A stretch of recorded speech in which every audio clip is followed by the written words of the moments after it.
exchange with over all the years. With Russia, we started out exchanging with Eastern Russia in some kind of a deal with Alaska District 5010. And so we began sending and receiving students from Vladivostok and Magadan and some of Eastern Russia. That ripened into exchanging with Western Russia as well. However, communication was difficult all the way through. The students that we received from Russia may or may not have been well trained and well versed in youth exchange. And the students we sent to Russia often found themselves in what we would consider to be highly unusual living situations. However, for all the bumps and bruises that came with exchanging with Russia, I feel like that was the most important exchange that I was dealing with year after year after year, because without exception, our District 5100 students who were hosted in Russia were in loving families. They were in communities that wanted nothing more than to learn about the American girl or boy. They were cared for. They traveled. Those kids love Russia, and without exception, the students that we got from Russia wanted to be here desperately, wanted to learn about the U.S., wanted to understand about this big country that is a rival country, and all of the political problems that our two countries had, our students and their host families and their schools and clubs did not experience. And so we have a whole raft of Russian former students who came to the U.S. who are now who remain in love with their exchange country, who disagree with their country's current political and extremist ideas. We no longer exchange with Russia, and that's too bad. And I hope that we can sometime reinstitute that, because I know that even though our countries do not get along, our people do, and that is incredibly important. And I will continue to fight for exchanging again with Russia if we can. That's somebody, the earlier question about why are you involved with Rotary Youth Exchange? Sure, I love these kids, I really do, but I really am a proponent of youth exchange with those countries that are maybe more difficult than others. And only peace can occur when our students, our children, learn to love one another. So there you go. I'm off the off my soapbox. I just had to get that off my chest, having heard what we heard before. Excellent. So Marie has put together this visual program. Marie, do you want to introduce what you've done? Sure. So whenever I give presentations, I like to kind of give you a visual to hold on to. And since the title was putting clubs in the driver's seat for youth exchange, I am using, you'll see throughout that we've got cars and roads and signs. So hopefully you'll be able to walk away with some actual memories of the presentation and not just us talking at you. So the first question that we had that we wanted to ask you was, and we'd like you to each respond, is who currently drives your program? Is it the district or is it your clubs? So feel free to add your comments in. That will help us. Yep. You can either speak or I can't actually see who would like to go first? I'll go first. Okay. I'm Rob Mason with the Eastville group, and pretty much it's a little bit of both. I mean, I think we participate with things that are coming from the district, but we have our own, Ryla, and I think the other one is up. And of course, I'm new to the youth program. I think it's Interact. And those programs are pretty strong at the local level. So we're doing pretty well there, but we do try to follow along and participate with whatever's coming from district. Okay. Anyone else?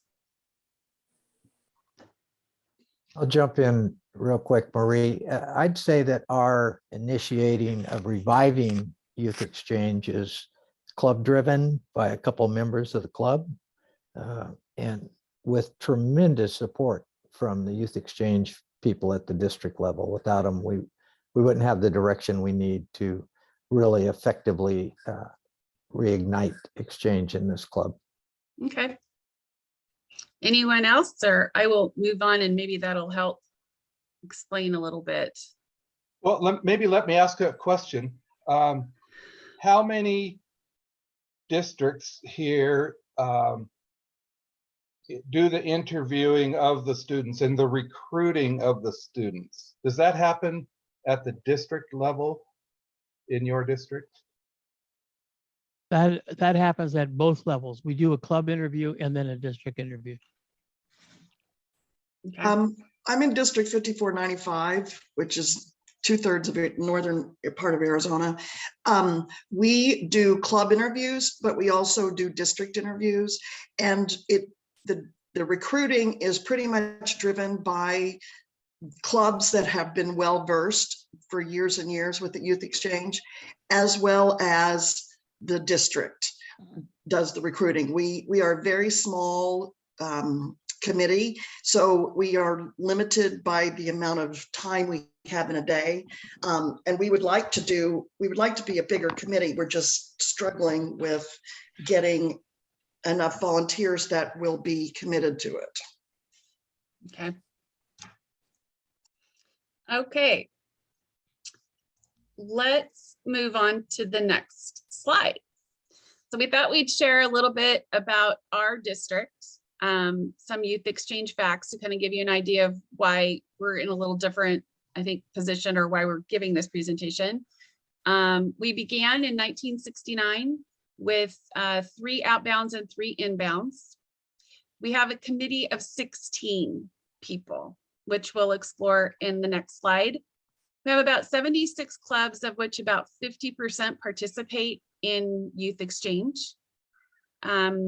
Prior to the pandemic, we were receiving 45 outbounds and 45 inbounds. So we had about 90 students in our program.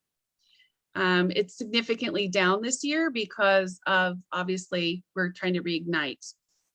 Our clubs drive our program, our district does not. We don't recruit or sponsor any students. We provide outreach and training to the clubs. We also maintain an independent budget from the district, so our money is not commingled with the district.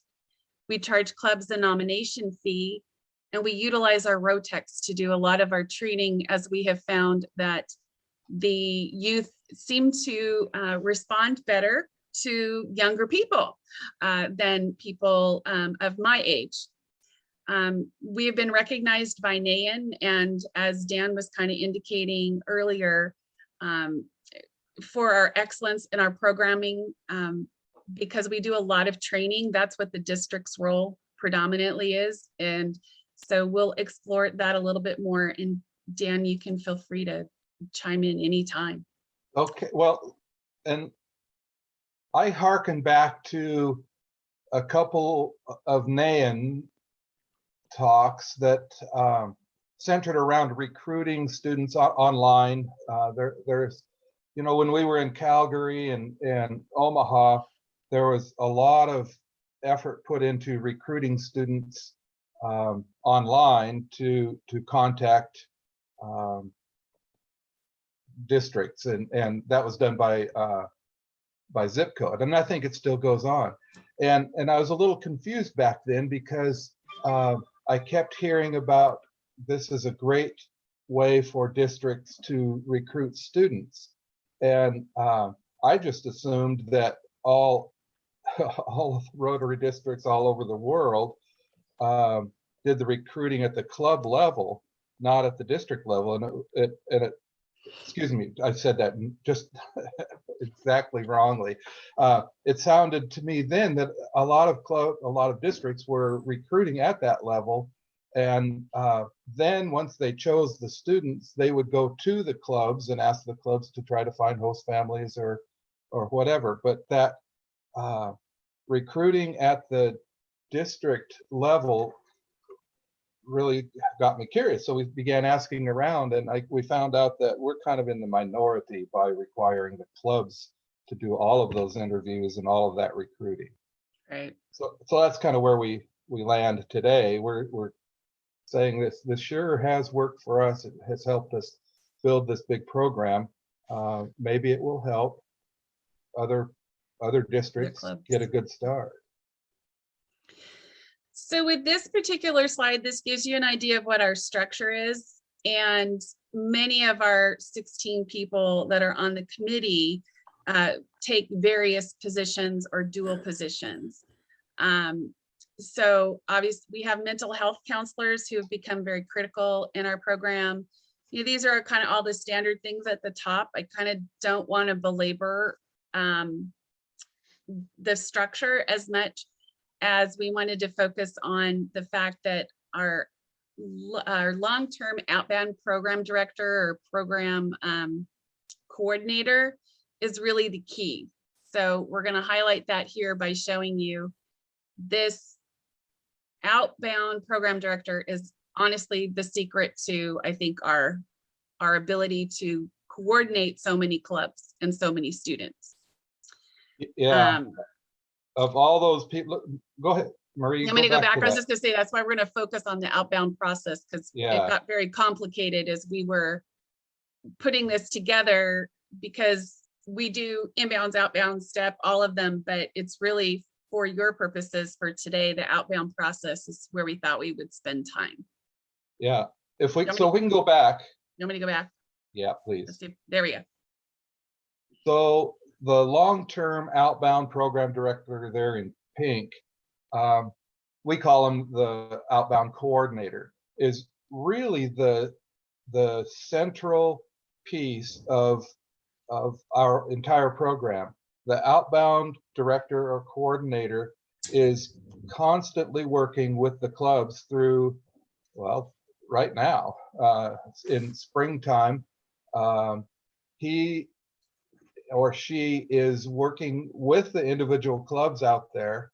And let's say, as my club here in the Dalles recruits our 2 students, we then tell the outbound coordinator about our 2, and Marie tells them about their 1, and all of the clubs in our districts, as they complete their selection of students, are shipping those numbers to our outbound coordinator, who then is actually beginning to see, yeah, we're gonna be a program of 30 or a program of 50, whatever that number happens to be this particular year. But he's also aware of clubs that are unable to come up with an outbound student, and so he might ask them to take an inbound without sending an outbound. And that way another club that has an additional outstanding student can send that student. It all swirls around that outbound coordinator. That's how each year we determine the size of our program. And he gives that magic number of, well, this year we're at 34 students. So he and the inbound coordinator can then establish how many inbound students we'll be able to take, and then that frees up the inbound coordinator to say, yep, Marie, you can bring 2 kids from Russia or Belgium, and Dan, you can bring your 2 from Finland, and maybe 1 from Nigeria, and that's how the program gets sized. So the key player for all of us really is that outbound coordinator who's tabulating all of these various students. And they are also the one that works a lot with the clubs and outreach to the clubs. So kind of as we indicated, we're gonna be in a roundabout here on the outbound process. So here we have the club. The reason we view ourselves as club driven is that the club is the one who does all of the youth exchange promotion, recruiting in the schools and the community. And it's commonly the club youth exchange officer. Some clubs have a youth exchange committee of 2 or 3 people, which is advantageous. The district outbound program coordinator director, then this is what Dan was talking about, receives the candidate nominations, tabulates the number of outbound candidates, determines our inbounds, recruits clubs, and organizes all of our outbound training. So that's kind of what Dan just shared with you. So the key difference that we are trying to highlight, obviously, is that in a club-driven club, the promotion, interview, and selection of the students is done at the club level. And then you also recruit and support the host families, which we find often is difficult at a district level because we don't know the community, we don't know the schools. So this is also a really critical difference between whether your district drives or your club does. Yeah, So we have to completely rely upon the clubs to do all of that. We don't know their schools. Most clubs have 1 or 2 high schools they deal with. Marie, do you have 2 in your club? I have 3 people in my club. I'm not actually involved in my club level, but I do. There are 3 individuals who do that. No, I mean, how many high schools? We only have 1 high school. Okay, my district only has 1 high school, maybe 2, a smaller high school that doesn't get involved very often. Yeah. But so our clubs have all those contacts within the schools and within the communities. The district, I guess, like many districts, we're fairly large geographically, so it would be impossible for me to do recruiting without the clubs leading that part of the effort. Exactly. So, and this is a picture from pre-COVID of all of our inbounds and outbounds on one of our trainings. So there's probably close to 90. This is about the 90 people that we referenced earlier. So one of our basic principles of a club-driven program is that when a club nominates an outbound, they are required to accept an inbound. So that is where the host family piece comes in. And occasionally we have clubs that will take an inbound without sending an outbound, such as my club this year. We didn't have a student who wanted to go long-term. So we're taking an inbound, but we're not sending an outbound. So, so there are ways to do this without doing both, but the club, had we nominated a student, would have had to take an inbound. So, and this works well too, because then this is all part of the numbers. So how does the club drive? We're going to try to give you a little bit of a roadmap. Some of it's repetitive, but that's with purpose because we're trying to ingrain in you how a club drives. So as we indicated initially, it is the club that maintains a relationship with the local high school. This includes the principal, your language teachers, and your counselors. We're finding the counselors are critical to our program because if they don't support a student going on youth exchange, they make it very difficult for the student to come back and graduate. So education is really important. And again, as Dan was saying, with the clubs doing this, you have the clubs have that relationship that the district simply cannot. It's just, can you imagine 70 different areas? So they also promote the program to the community by holding informational meetings at the high schools, and students will submit a club application, and that's how we first find out about their interest. The club YEO reviews those and conducts interviews. In our club, I think it's probably the same in yours, Dan, our club holds a panel interview with each of the students. and then they narrow it down to 5 students. And then they go do home interviews with the families to find out if the family is supportive of the student going on youth exchange and answer questions. And then based on those top 5, they select their candidate, possibly an alternate, and any opportunities for STEP students. And then the final step of the club is to nominate the student to the district. And then that's when the district starts to step in. Right. At this point, the YEOs are going to find host families. We encourage the students to start attending the weekly club meetings. So that offers a really great opportunity for the clubs to get to know the students and also the family and potentially welcome them into the Rotary family. Did you have anything? I think most of our clubs have the students come to the weekly club meetings, and we have them speak about, you know, their week or whatever. And for our outbound candidates, we make them say a phrase or a new word in the language that they're trying to learn. And exactly. so we turn that into a little bit of a training opportunity also. The reason that we bring this up, I don't know if any of you have your students attend, but I had heard from my daughter when she went on exchange that many of the students had never attended a Rotary meeting prior to going on exchange.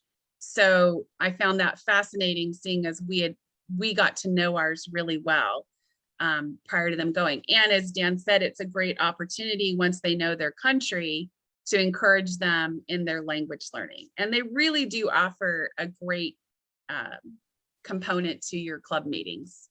Yeah. Which we'll get to here as well. Marie, we have Michelle there with with her hand raised. Sorry. Yes, that's okay. I have actually 2 questions. Your club meetings, for clubs that meet at noon, how do you get them out of school? We arrange with the school, as long as we tell the students that Rotary becomes a priority for them. Yes. However, if they are, like, let's just say they're taking advanced physiology or AP English, we don't want them to miss their class. But because of the way the schools work, we pick up our students at the high school and we drive them. And that's another opportunity for our club members to engage with the students. So we do arrange with the school. They are aware. It sounds like you've got a lot of school support. What's the size of the communities that you're in? Well, we're all over the board. We've got Portland Yeah. Public Schools with Okay. big high schools. Marie's high school is huge. Yeah. Mine's small. I think we're a 700 or 800 student school. Okay. We're in Phoenix, so it's big.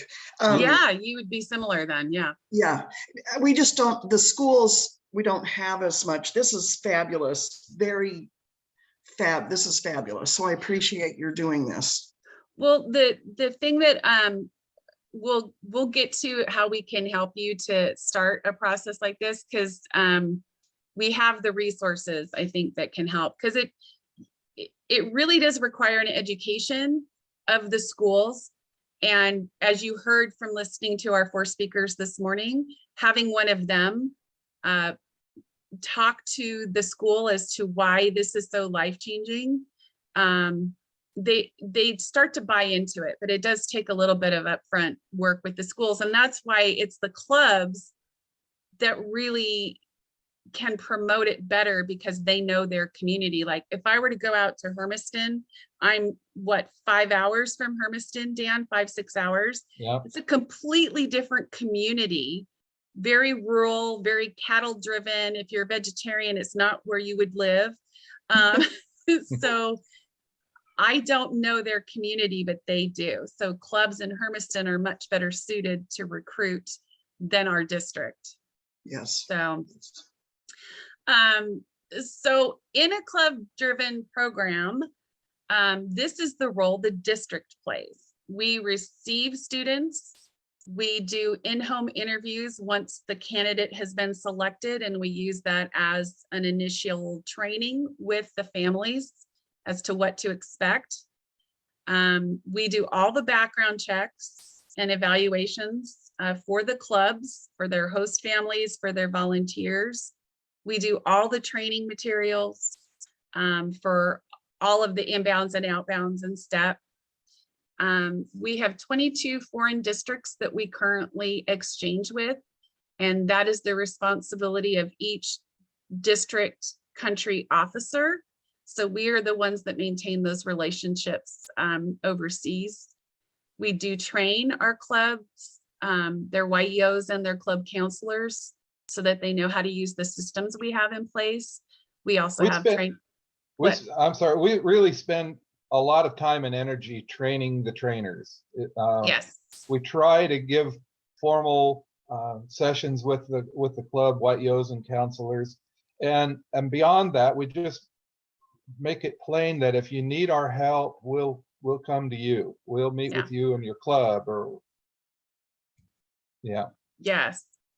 Well, and then as I indicated earlier, we also maintain our own budget and handle all of the expenses for the program.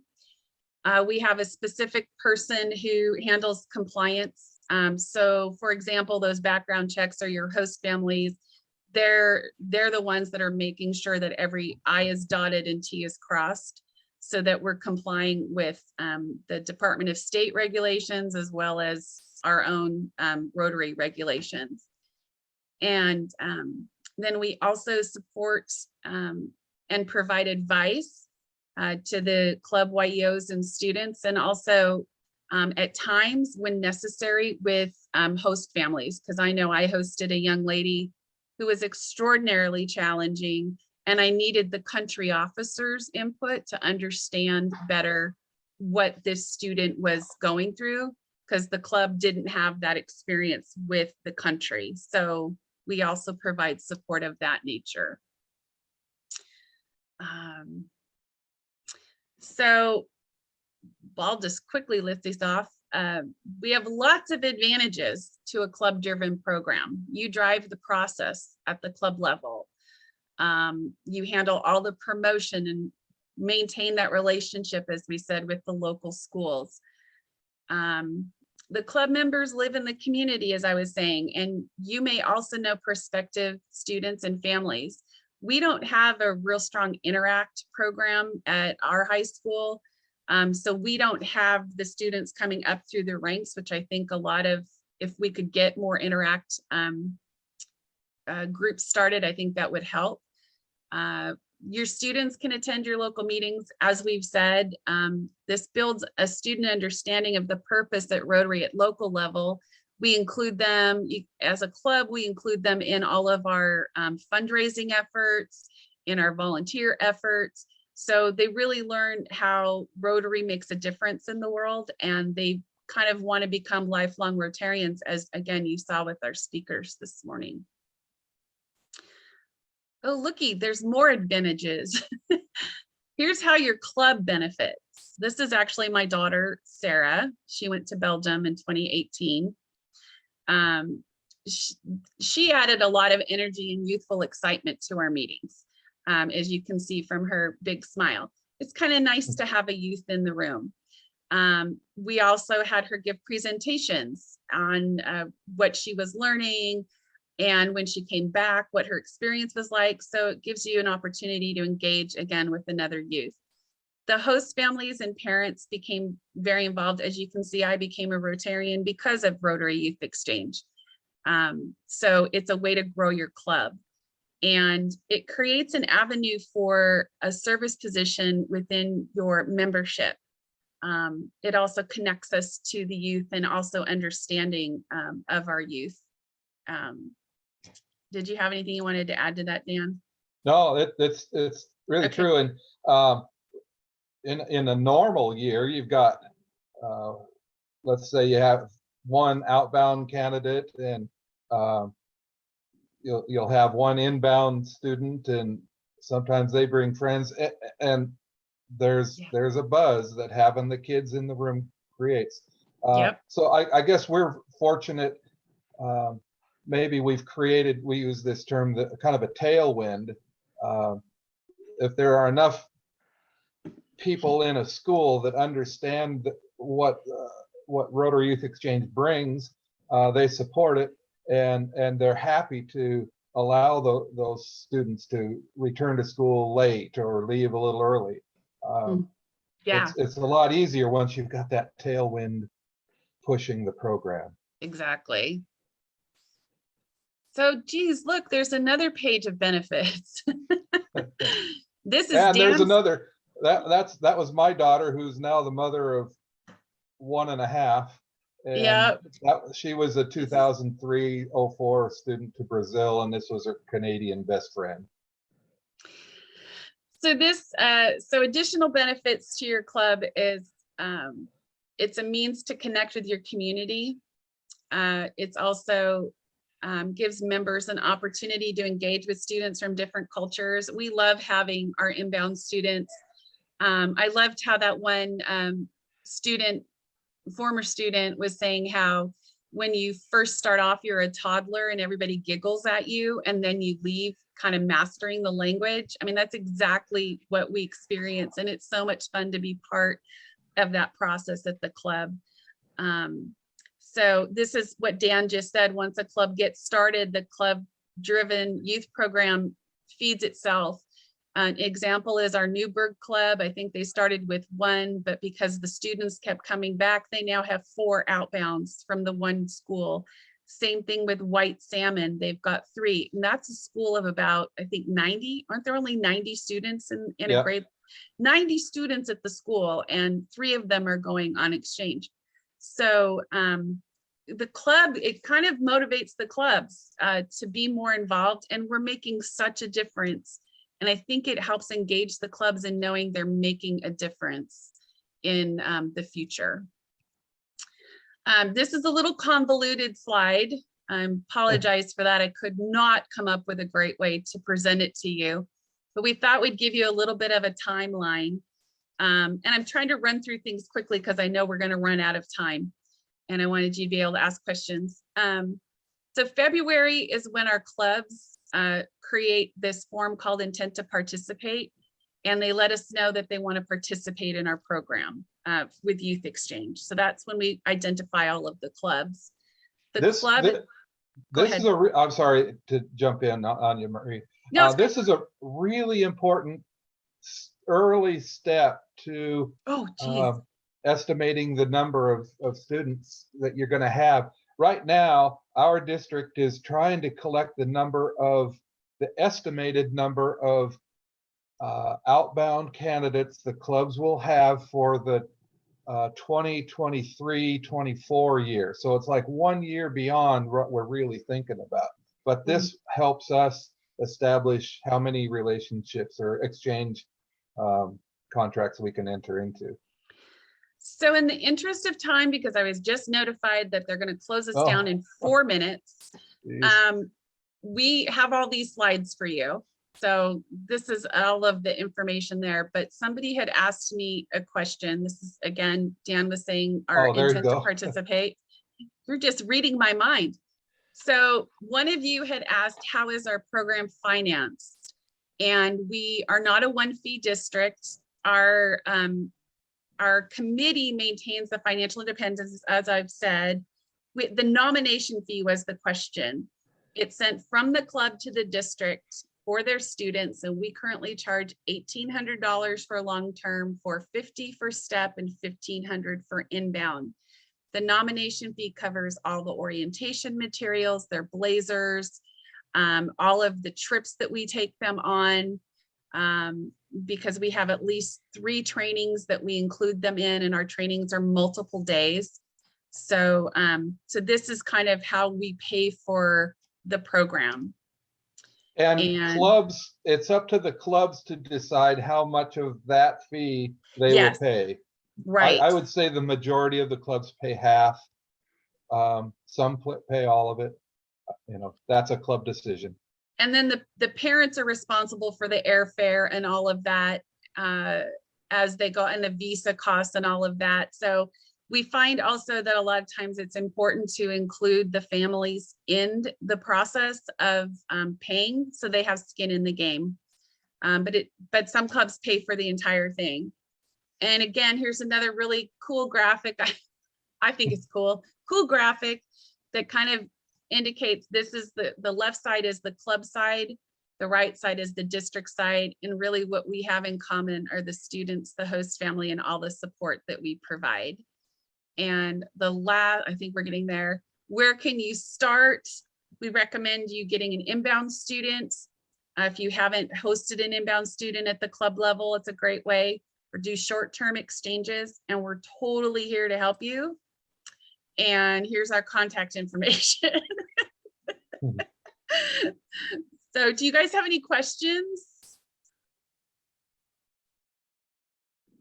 Well, you're inspiring. I'm just in awe. I want to move there, and my husband retires next April. The problem is our kids live on the other side of the country. So but I want to live there. I want to be on your committee. This is awesome. Well, you are welcome to chat with us or talk to us anytime. We're totally happy to help, or just to give you enthusiasm. Love that too. Thank you. You're very welcome. You can come visit us. Yeah. Come to one of our orientation sessions. Well, you know what?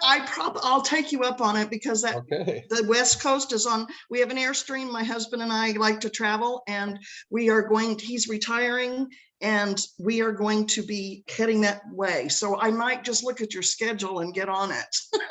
Perfect. The planning. Yeah. Oh yeah. No, we've got our district conference coming up where we do a talent show. So our students all put on the talent show, and that's a great thing at district conference. It's really fun. There we go. I think they're making us come back. It's closing in 45 seconds. Thank you. Well, thank you. We'll see you in the big room, I guess, next. It's great. Thank you very much. Thanks, everyone. Thank you.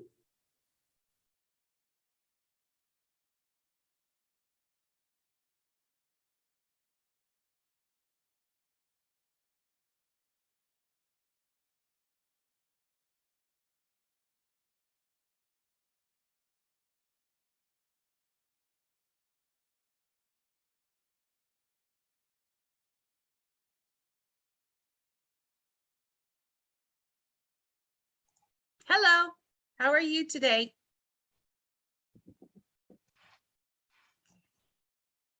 I need to find my screen sharing.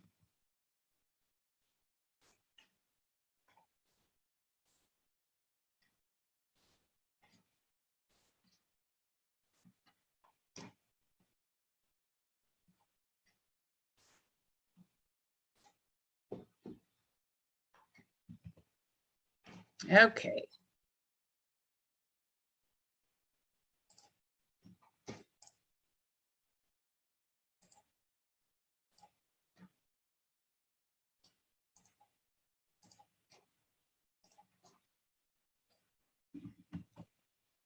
Are you all enjoying the presentations today?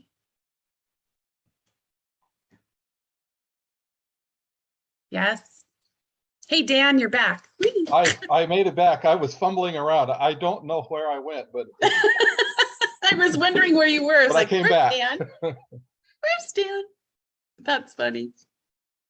How many do we have with us now?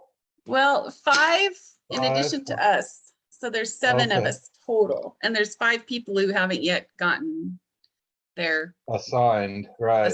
They haven't gone to their where they're going. I think we did this last time.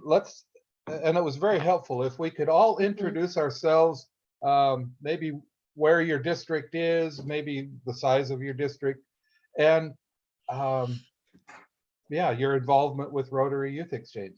That would help us as we talk later. And I might as well start since I'm blabbing. I'm Dan Boldt.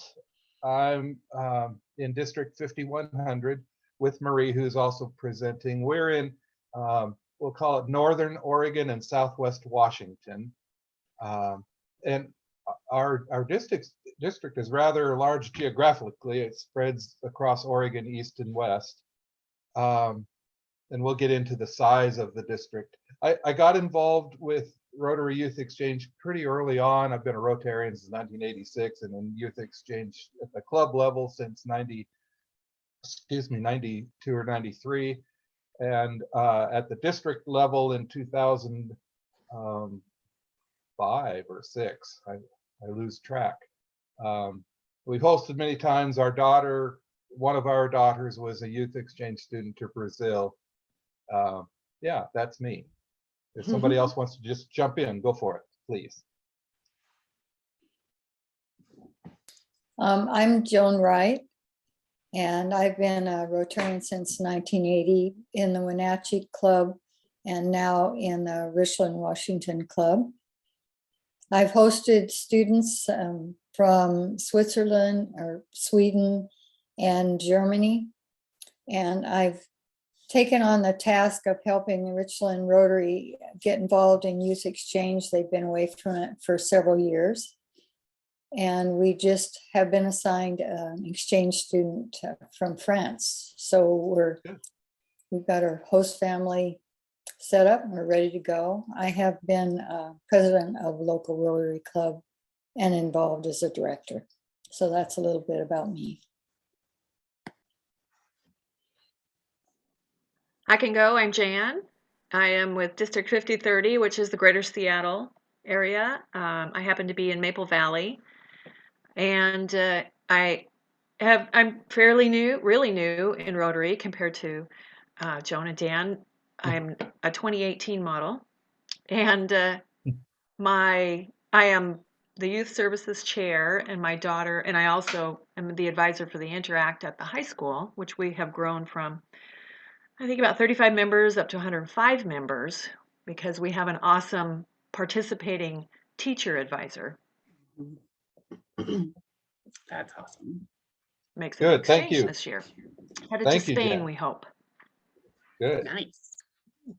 And I have to say real quick, our fishing derby actually took place. I'm going to have to cut out in about 15 minutes. I'm really sorry. But when I'm gone, I just want to say I appreciate everything that you're doing to present this. Great, thank you. Thank you.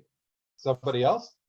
I am Carol Ray. I'm in Sedona, Arizona, and District 5495, and I am probably your newest newbie Rotary person. Actually joined during COVID this last winter. But my background with Rotary goes back to when my husband was involved with Rotary in Montana about 30 years ago and was president there, et cetera. He has now passed away, but I decided I would pick that back up. We have been involved in youth exchange basically since I was in high school. I didn't go, but we had a student that interested me in it, and a very active group in Montana that did it, but it wasn't Rotary, it was AFS. And so most of our exchange students that we hosted over the years were AFS students, but both of our children, 2 of our 3 children, went as Rotary exchange students to Spain and then to Argentina. So they have gone on to very successful lives, I think in part because of that. And I still have very, very wonderful exchange kids that are scattered in Europe and South America that the light of my life and help every day. So I'm very hopeful that exchange can get started again in Sedona. I think they've had some in the past, but we've been on hiatus with COVID and are just beginning to get our feet back underneath us for that. So we'll see where it goes this year. Carol, I'll have to see about getting my daughter in contact with you. She goes to NAU, and okay. she was a exchange student.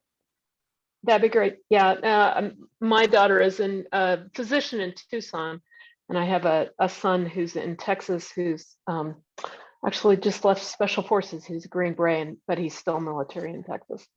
So Nice. They use their exchange stuff all the time.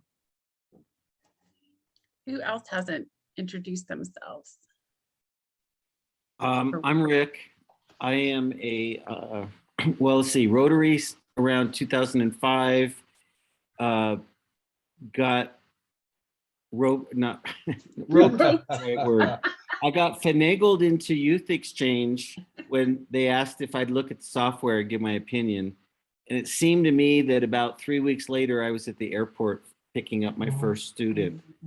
And then I became a chair of 5160, which is sort of like a middle sliver of Northern California. So it goes from like the Bay Area up to Oregon, but there's 2 other districts on either side. I moved, but remained, I moved to a different district, which is 5190, and that's where I live now. And, but I still remain chair of 5160 for a few years. And I gave that up last July so that I could host again. I've had 2 of my own official half-year students, and I was one of the lucky ones that they still call me dad, and we see them all the time, France and Taiwan, and then 2 others that were sort of emergency placement type situations. So I'm kind of really conflicted about hosting versus leadership.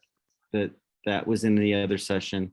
So I'm really happy to listen in and hear. We're really lucky in our little immediate area that we're a small town of about 2,500. The high school has 350 and cannot wait to bring in extra exchange students. So that's easy. Good. And just about every Rotarian in our city has been involved with youth exchange at one time or another. Their child went out, they hosted a student, they're on the committee, whatever. So we're real positive about all of that. And I just can't wait to host again while I'm not in a walker. So that's me. Excellent. Let's see, there's Robert. Good morning. I'm Robert Mason. A lot of people call me just Rob. I'm from Southern California, the Eastvale chapter, and I'm probably just about to wrap up my first year of Rotary, and so I'm going to be the incoming youth director starting, I think, July, and so they're throwing everything at me to learn everything about it. Excellent. So a little bit about my background. I've been a 20-year college, junior college professor. And then I also own learning centers for the past 18 years. So I deal with students and youth all the time. All the time. Yeah. So anything Nice.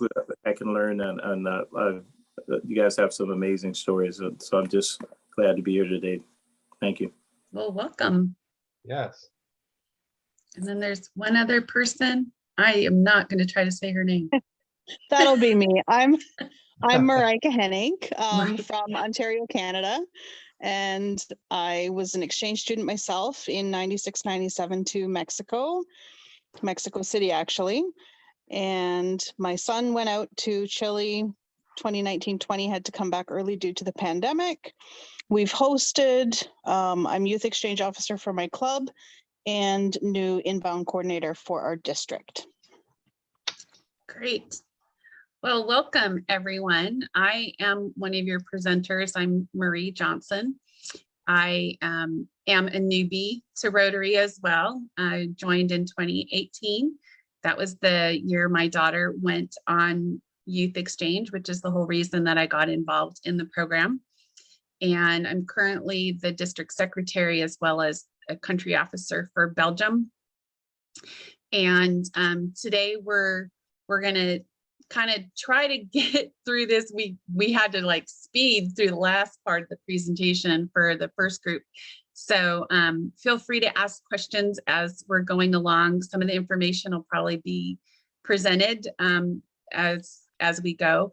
One of the things I like to do with presentations is make sure I give you kind of a visual, and you can tell from the name that we put clubs in the driver's seat for youth exchange. So we're going to be using cars and roads and road signs as part of the presentation so that you can remember this is like we're on a journey and we're always striving and moving forward. So, and with And- that, And yes, before you move on, that's Yes. Marie's daughter there in front of the flag. Yes. That's Sarah yes, in Belgium. yes, that was, yeah, crazy girl. And so one of the questions that we had, and I think I'm going to make this more of a rhetorical question this time. It's like, who drives your program? Is it the district or the club? And a lot of people in the last session were saying that both do, but what we're really talking about when we talk about who is in the driver's seat, when it comes to promoting your program, when it comes to educating schools, that's kind of the club-driven model versus people coming to the district to be recruited. So Yeah, we're- I'm sorry, Marie. No, go ahead. No. Well, that's, and kind of the, I guess we'd say the defining line is it the club that recruits and selects a student, or is it the district? And so we're focusing on the club and what that looks like. So, but to kind of give you an idea of why we feel qualified to present this to you today is that I believe during COVID, we kind of figured out that a lot of the clubs or a lot of the districts were doing the actual recruiting. And we didn't realize that we were kind of an anomaly in that we have our clubs. So do all of that. So with regards to youth exchange, we began in 1969 with just about 3 outbounds and 3 inbounds. And we now have a district youth committee of 16. Our district has about 76 clubs. And as Dan indicated, we go from kind of the coast of Washington or Oregon all the way out almost to the border of Idaho. So we're a pretty large district, and we normally have about 50% participate in our program. Before COVID hit, we had 45 outbounds and 45 inbounds, which is a pretty large program. Yeah, COVID really got us. We were, we had those 45 in and out, and we had several clubs that were just leaning almost to the point of joining the program. We'll talk later about kind of a tailwind, but in 2019-20, we had a district-wide tailwind that sort of ended the following year. Yeah, with COVID. It was really unfortunate because it was a great group of outbounds and inbounds. So the reason that we're able to have so many is because the clubs drive our program. The district does not recruit or sponsor students. We provide outreach and training to the clubs. Another key thing that we figured out is that we also maintain an independent budget from the district. So the money is not commingled with their other programs. We charge a nomination fee, which we'll go over later. And we also utilize our returning students as the ROTECs in our training because we found that the students relate better to a younger person than they do to us when it comes to discussing some of the things that we go over in training. So our district has been recognized by NAIN multiple times with a Golden Award, and our excellence in programming and training our students prior to them leaving on exchange. We have 3 very intense training kind of weekends that we do with the students so that they're adequately prepared. So this is sort of what our district looks like. And actually it is what our district looks like. If you don't already have mental health coordinators or counselors as part of your program, we would encourage you to do that, finding that that has been extraordinarily helpful in vetting some of our students or identifying problems before they head out. But really on this diagram, people maintain different jobs and multiple jobs. So really the critical person in our structure when it comes to the outbounds is the outbound program director. And we're going to highlight that here, and then Dan, you can. Okay. So we wanted to like make sure you understood it's all these people, but like when it comes to the club driven component, the outbound person is our key person. And Dan, so we're going to focus on that in our little roundabout. We're going to spend a little time spinning in this little roundabout. And then Dan's going to tell you a little bit about why the outbound program director is important. It really is a roundabout. It's sort of, the clubs are doing all the work. The district is trying to help them do that work. We train the trainers. And so our outbound, I call him the outbound coordinator. Here we're calling him a director on the screen. But it's that key person on the district committee who is working with each individual club out there in our district. The club is truly driving the process because they're in the school. The club YEO and club counselor and committee are in the schools. Our district is too geographically spread out for us to be in the schools from the district level. The clubs are finding and recruiting and interviewing and selecting each outbound student. And then they report that data back to our outbound coordinator, who's working on his spreadsheet constantly this time, not this time of year, but well, soon to be spring as clubs are choosing the following year.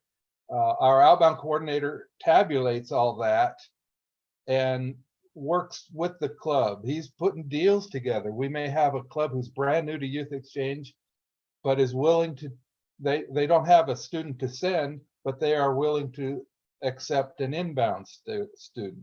Well, our outbound coordinator might pair that with a club who has too many good candidates, and he puts an exchange together through that manner.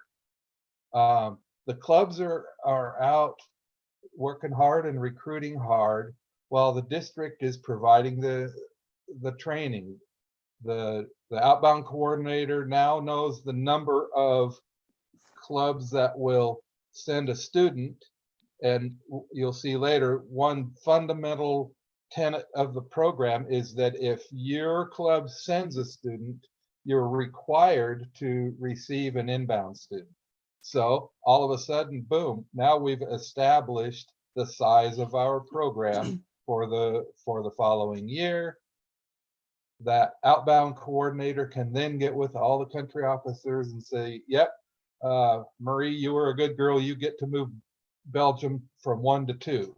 Mm-hmm. And we go through the whole list and decide how many, what countries we can exchange with based upon that magic number of how many outbound students the clubs have chosen. Mm-hmm. So hopefully it's becoming a little bit more clear, and it's a little repetitive, but that's with purpose. It's really the key difference between a district driven and a club driven is that the club is the one doing the promotion, interview, and selection of the students, as well as recruiting and supporting host families. The reason for this is, as Dan was indicating, is we're just too geographically large to be able to meet the needs or understand the different communities within even our own district. So as Dan indicated, also the basic principle of a club-driven program is when you nominate someone for the outbound, you are required to accept an inbound. So it sounds pretty basic, but really this is the key to the whole thing. If you're going to send a student, if my club in the Dalles, Oregon is going to send 2 students, it's understood that our requirement is to accept 2 students. mm-hmm. So now I've got to get busy at the club level and find 6 host families, and the district has really nothing to do with that part of it. Mm-hmm. Yeah. And there are times when, like, I'll use my club as an example. We didn't have a student who wanted to go on long-term. He just wanted to do short-term. But we're going to go ahead and take an inbound student, even though we don't have an outbound student. So that's another way that you can start into using your clubs as part of this club driven program. Is maybe they don't send an outbound, but they take an inbound. Can I ask a question? Yes. What is the application process like? Is there a template that you guys have that's kind of universal, or does every club come up with their own thing? We have a template that's on our website. It's on YAF, at least for us, and we'd be happy to share it with you. It's generally like, if we call it the club application. It's maybe 2-3 pages depending on the club, and they use that to in my high school, the counseling office has a stack of the Rotary Youth Exchange applications that kids can pick up or teachers can hand to students. Mm-hmm. It's not the 30-page official RI application. Right. And so, just like what Dan was saying, it's important that you have that relationship at your local high school, which again is better if at the club level. Our club only has one high school. And when I talk about maintaining a relationship with the high school, you are maintaining a relationship with the principal, the counselors, and some of your best friends are going to be the language teachers, because they're going to understand the value. It's important to educate them as to why Rotary Youth Exchange is so important. If they're not on board, it makes it very difficult. So constantly communicating that. And so the clubs, again, this is sort of like, what is your roadmap? Start with your high school and promote the program to the community and hold informational meetings at the high school. And that was where you just asked about the club application. So that this usually includes some kind of essay and answering some questions. And then what happens is our club YEO will review the applications, and then they conduct a panel interview with 3 people interviewing each candidate. So this gives you an idea how they handle pressure being interviewed. And then they determine their top 5 people usually.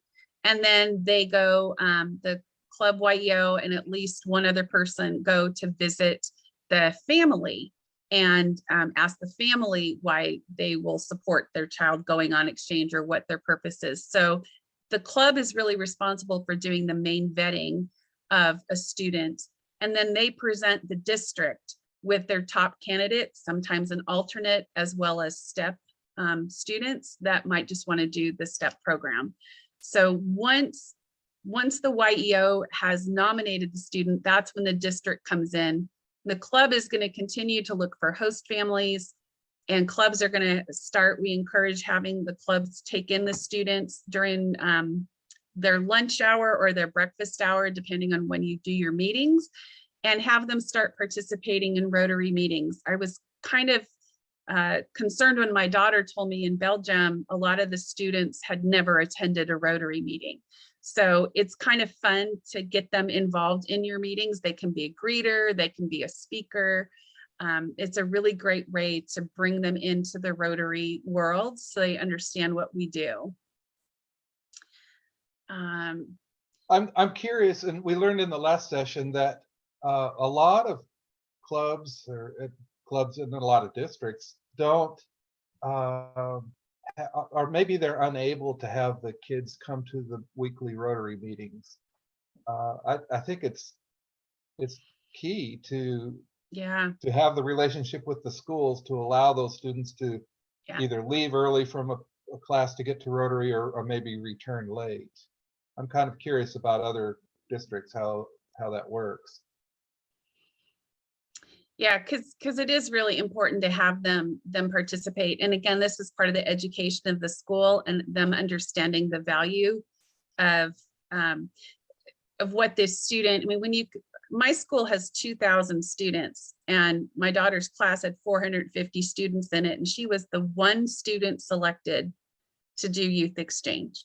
So when you start putting it in perspective to the actual school as to, this is a program that can change somebody's life. And it's as valuable as sitting in a classroom learning Algebra 2 that they'll never use again unless they're going to be an engineer or a computer programmer. It's like they have to understand the value and how selective we are in making sure our students are going to be successful. Ask a quick question. Yes. Are you also Oh no, she froze. reaching out? Oh, Sorry. Go ahead, Jan. try again. Okay. You froze up. Sorry. Are you also reaching out in any capacity to the homeschool community? Which has grown Yes. exponentially. Yeah, okay. Yes. But I don't know that all clubs do. That's a really good point. We do in our part of the area. I'm in a rural community. I don't know if that happens in the cities. Do you know, Marie? No, I would think the issue would be the possibility of where they would go to school because they have to be in a physical brick and mortar school.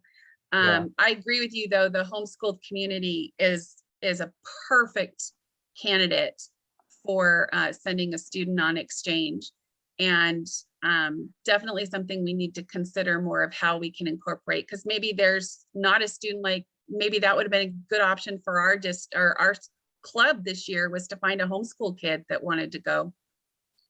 Yeah, and technically, well, in our district, in Tahoma School District, the homeschool community has absolute rights to any class that they do at the brick and mortar, so that might be an in. Yeah. Okay, I was just curious. Yeah. I've been trying with some friends that do homeschool, and they do so much traveling anyway, it's not really of interest to that particular family, but I'm just curious. You're correct though, and that's probably an area. I used to homeschool at one point, so I also have a special needs kid, so this whole diversity, equity, and inclusion stuff is really important too, because we overlook students who might be great candidates. So in the interest of time, I'm going to start speeding up a little bit. You've probably had a chance, huh? You're right. Yeah. We're not going to finish. So you'll get a copy of this presentation, and if you have questions, we're totally available. So you probably had a chance to read this one. It talks about what our role is in the district, and really the most important thing in this one for you to understand is that we provide the support, the training, we have a budget, and we don't participate in the student side of it until it's given, the student is given to us. Hopefully you've been able. I think where I should jump in, where we really do have an impact is we will travel the length of the state to help any club present to its club at a club meeting about joining into the youth exchange program. And we always try to bring rebound students or Rotec students. And when we walk into a club that is exploring whether or not to get into the youth exchange game, that's pretty influential to have a room full of Sarahs or Elises talking to them about what their exchange did for them. Well, as you can see from the presenters this morning, it's very impactful to see the differences. And so their stories become critical, and they're more than happy usually to share. So, so on this page, we're trying to share with you the advantages of being club driven. And to me, the most important things that stand out here is that you know your community better than I do. I was explaining earlier that there's a club out in Hermiston, and Hermiston is a completely different community than where I am in a suburb of Portland. And I'm not going to have a relationship with people at the school district. And so really it becomes the club having that connection with their local community and understanding the people that live within their area. Benefits to your club. This is actually my daughter again here. We'll get to Dan's daughter. Your club benefits by having somebody youthful, smiling and happy and excited to come to their meetings. We have them attend, as we were indicating, throughout their entire year of training. And They also bring their host parents along, the inbounds, or like me, that's my whole reason for joining, was because of this experience with her. It's a way to also engage your club members, and it's an avenue of service that often isn't explored because of fear of being involved with youth, I guess. I don't know. This is Dan's daughter, Elise. And as you can see, there's a lot of benefits to being club driven instead of district driven. This is the avenue of youth services fulfilled. And once you get started, Dan alluded to this earlier, once you get started, it kind of starts to feed off of itself, because the students come back and they share their stories with their other students at the school. And so you get this tailwind effect. Like Dan has a very small school, but he's got 3 kids going out. White Salmon is a school of 90 students, and they have 3 students going out. Newburgh started with 1, now has 4. So you start to see the students come back with the enthusiasm, and so they start to sell your program for you. And again, it's because it's that club focus, and they become part of our community in the club. I'm not even going to go into this. You guys can look at this after the fact, but we thought we'd give you a timeline of what a student looks like from the time they're a student to a candidate to an actual outbound student into a rebound. So this kind of goes through the process, and the yellow means that it is the club, or sorry, the district. I guess I screwed that up a little bit, but the white should be the club. Speeding through, intent to participate form, that's what we're getting right now from our clubs. This is how we find out how many clubs want to participate in the program, and it's collected for the future year. So right now we're collecting information on the groups that want to participate in 23-24. And that's important, because that's what's allowing us to size our program, try to do it 1 year in advance. So we have a pretty good idea that we're going to be at 40 students next year, or whatever that number will be, so that each of the country officers can plan ahead. And so Marie has 1 student this year. Hopefully Marie will have 2 students next year, and we'll learn that with this intent to participate form that is actually covering 23-24, like 1 year beyond. And as we were telling you initially, that outbound district, or the outbound program coordinator, they are throughout the year reaching out to all of the clubs. We go give presentations if they aren't participating yet at a club level, giving them a lot of similar information that we're giving you now. We actually have a presentation set up to give to your clubs if you want to utilize that, to explain to them why they should get involved and what the benefits are. One of the questions that we're often asked is, how are we financed? We are not a 1-fee district. We maintain financial independence from the district, as I indicated earlier. So the clubs pay us a fee to send their students. The outbounds are $1,800, inbounds are $1,500, and step are $450. And this fee covers all of our training materials, our training locations, the food, the blazers, their business cards. So it's the club then that can determine, is the student going to pay any part of that, or is the club going to pay it? So this is just the fee for all of the training and support that we provide.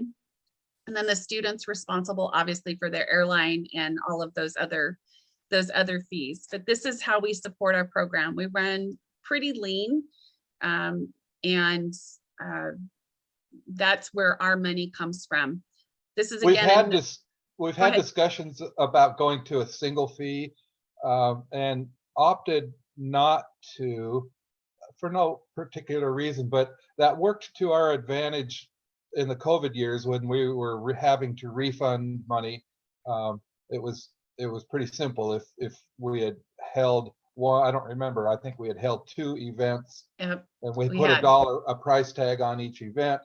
So that money had already been spent, and we just returned or refunded the remainder. Right. So again, this is another very convoluted graphic, but the left side is the club and the right side is the district. And so this sort of gives you again an idea of where we overlap is really with the students in their training and the host family training and the support of the clubs, the students and the host families. So again, there's a lot that everybody does, but together we work to promote the programs as well as support each other so that we are successful. So where to start if this is all foreign to you as far as having the clubs run it? You probably already had inbound students, and that's a great way to learn the process. Or if you want to get a club involved, having them host an inbound is a great way to start getting them to understand the impact of the program. We also recommend starting with short-term exchanges because then that doesn't require host families. So that's another great way to start. And we are here to help you if you are interested in pursuing having the exchange program run by your club or driven by your club. So, and here is our contact information. We have resources we can share with you.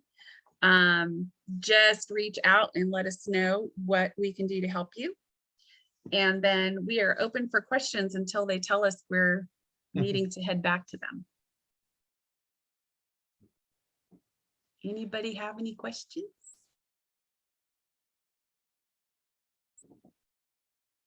It's quiet. Oh, Marie, you're in Tigard. I grew up in Newburgh. Oh, fun. Yeah, I love Newburgh is one of the tailwind clubs. My Yep. goodness, they have youth exchange going there. Yep. Good. They That's have good. 4 students going out this year. Awesome. I do have a quick question. How was I going to phrase that? Oh, your club, as far as financial, is so you budget for Yes. exchange. Yes. Okay. At the club level, they budget for an inbound and an outbound. And usually a step student or 2. And then sometimes if the district comes back and says, can you take another student? Because again, the club knows the value of sending or getting a second student or sending a second student, then they'll take on the financial obligation for that as well. Okay. It's usually not hard to convince them once they've, it's the getting started part that's hard. Yeah, and I think that our club used to do exchange, but they got out of it for whatever reason. It doesn't really matter. But now I'm just kind of thinking the thought process of starting it back up as a club. Right now we are riding on the tails of another club for the short-term exchange. But just thinking of ways to start back up again. In my mind right now, the best way to sell, I don't want to say sell, but sell the program is kind of what some of the people were saying earlier, which is the whole point of this program is to create global citizens who are understanding and capable of bringing peace to our world, which we so desperately need. And I think that this youth exchange, as we heard this morning, changes lives and changes perceptions. I can tell you for myself, my entire world changed because of youth exchange. I thought I was a global thinker, and I realized I really didn't know what I thought I knew. Now I want to go explore. I want to be part of the world communities. I want to just sit in a cafe and watch people go by, or engage them in conversation, like Zachary was saying, sitting on the curb. So it's not just about the kids, it's about what it can do for all of us to really open our eyes and engage in the world rather than just being on our own little tiny community. Yeah, absolutely. And now it's time for me to jump in and talk about Russia a little bit. Oh, yeah. What What was happened? that? I don't know. That's the wrong word. Yeah, Russia, they're listening. When I started on the Youth Exchange Committee, the District Youth Exchange Committee, I was assigned to be the country officer for Finland and for Russia. And Finland exchanges ran like clockwork. They are good at youth exchange, and we are. And so those exchanges were easy peasy. I spent all my time struggling to exchange with Russia for one exchange. And a lot of it had to do with our two countries, just barely getting along through those years. But generally we were able to get students here and get our students accepted there. And what I found out, and the reason I stay in Rotary Youth Exchange, is that we do have little ambassadors running around in both countries as a result of having youth exchanges, students in both countries. Maybe our governments can't get along, and it's worse now than it was then. We are no longer exchanging with Russia. I hope that we can again sometime, because those students who came here, Sveta, a girl from Central Russia, was a lovely person. I love her. Her host families loved her. She has returned to Russia, and she's dismayed at what is going on in Ukraine. She's afraid to email me actually right now, but she loves the people of the United States. And the Russian host families for our students that were sent there were often unusual. I mean, one of my girls stayed in the piano room off the living room and finally had to hang a blanket over the glass doors to have privacy in what was her bedroom. But that family loved Emma, and they still communicate. So to the degree that we are improving the relationships between two countries who have struggles, the world is a little bit more peaceful because of this program, and that's why I'm here and staying here. And I hope that again sometime we will exchange with Russia. Mm-hmm. And if you need either of us to attend a meeting to give a presentation, or if you'd like a Rotex student like the ones that you heard today, just let us know. We're happy to help in whatever way that we can to promote clubs participating, because it definitely makes a difference. So thank you so much for your time today. I think they're going to make us come back shortly. Good, 3 minutes. There we go. Thank you all. Thank you. Wow.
Well, welcome back, everybody.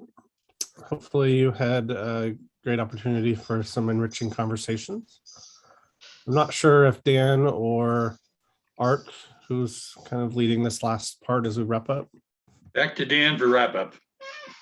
And I can tell you it'll be short because we've had a busy and great morning, and there's not going to be much I can add to that, but I will do that at noon.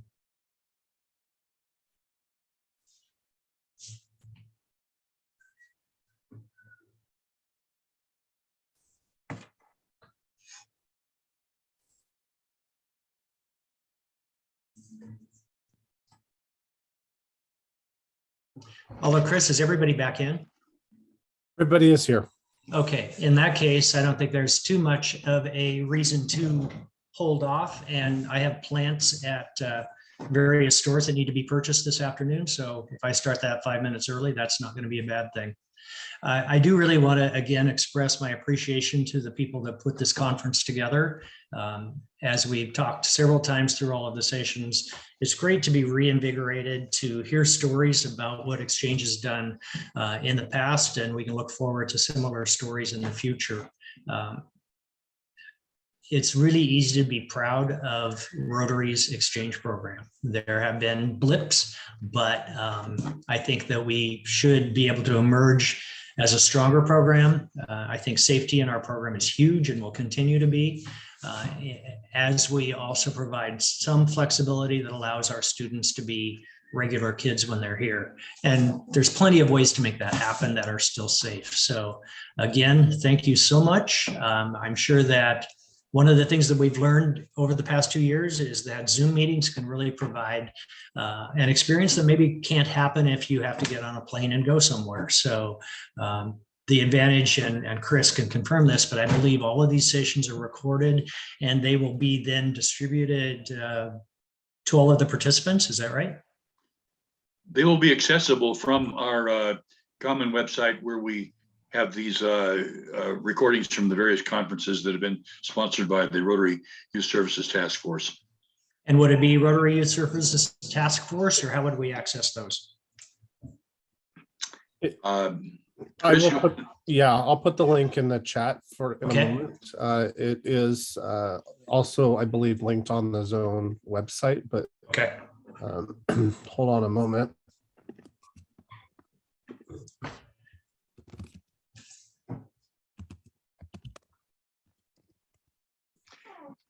Dan Markley converts these to a YouTube format. And so they can be downloaded that way. Sounds good. That's Mike Markley.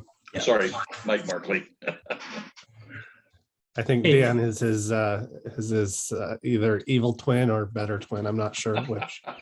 So how do we search on YouTube? I'm going to put the link in the chat just in a moment. If you could hold on, I just need to locate it. And then everybody should be able to download. So you can either copy it once I put it in the chat.